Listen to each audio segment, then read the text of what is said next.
Scrap.io is your go-to Google Map scraper. It gives you files this big in just a few clicks. But if you clicked on this video, I'm going to assume you already knew that. You are either testing the free trial or you are already a user on the platform. Now, I don't know if you have noticed, every file includes an email column, sometimes just one email, sometimes more, up to 10 in total. The issue? They are listed in the order they appear, not by how important or reliable they are. So what if we change that? What if we could boost your next email campaign by finding the most reliable email address? Hi, I'm François, and today we are going to optimize your Google Maps files. Let's start with the basics. What exactly are we going to do? Super simple. Seb came up with a killer prompt. We are going to translate it and send it to ChatGPT along with your CSV file and see what it gives us back. This is a feature we have been wanting to integrate directly into Scrap.io for a while, but as always, these things take time. So shout out to the devs working behind the scenes, Sarah,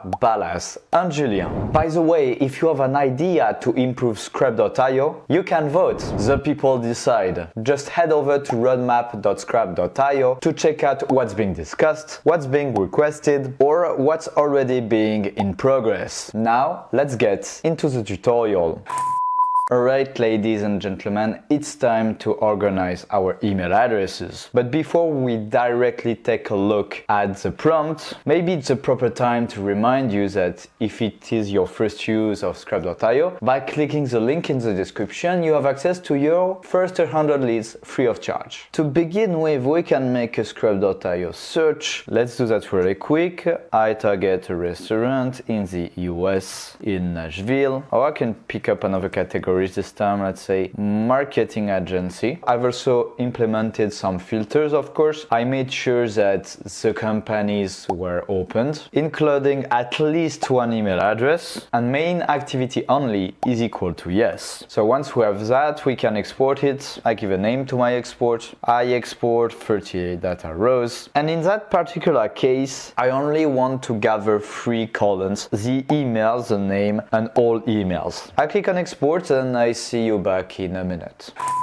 We have our file, it's good. We can download it into a CSV file. Now let's take a look at our prompt, shall we? We have a prompt for email address classification. By the way, you can also find it within the description, so you just need to copy and paste it. I will provide you with a CSV file containing email addresses, and I need you to classify each address into one of the following categories based on the local part of the email. So we have different categories: recruitment with different keywords and different domains, info contact general, it's another category, sales, support, partnership, technical, legal, security, finance, executive, and we do not use email addresses containing one of the following keywords: unsubscribe, desinscription, no reply, or newsletter. The instructions are the following. We analyze each email address, focusing on the local part. We look for keywords that match the categories listed above. If multiple categories match, choose the one with the highest priority based on the following preference order. We identify the best email for each company domain based on this same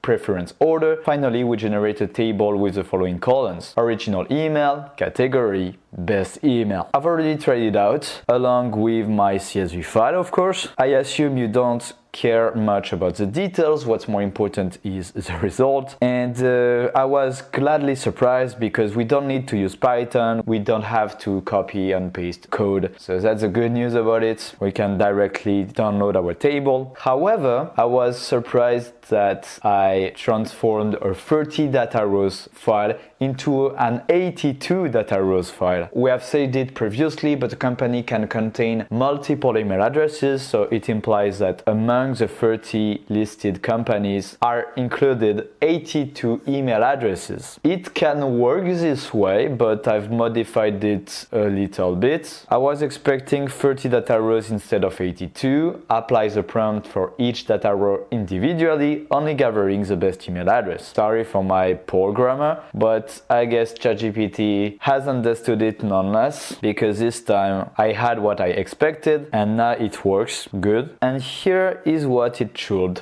look like. This is the end of the video. If you have enjoyed it, you can subscribe, and I see you soon on scribe.io. There is nothing else to see. Bye!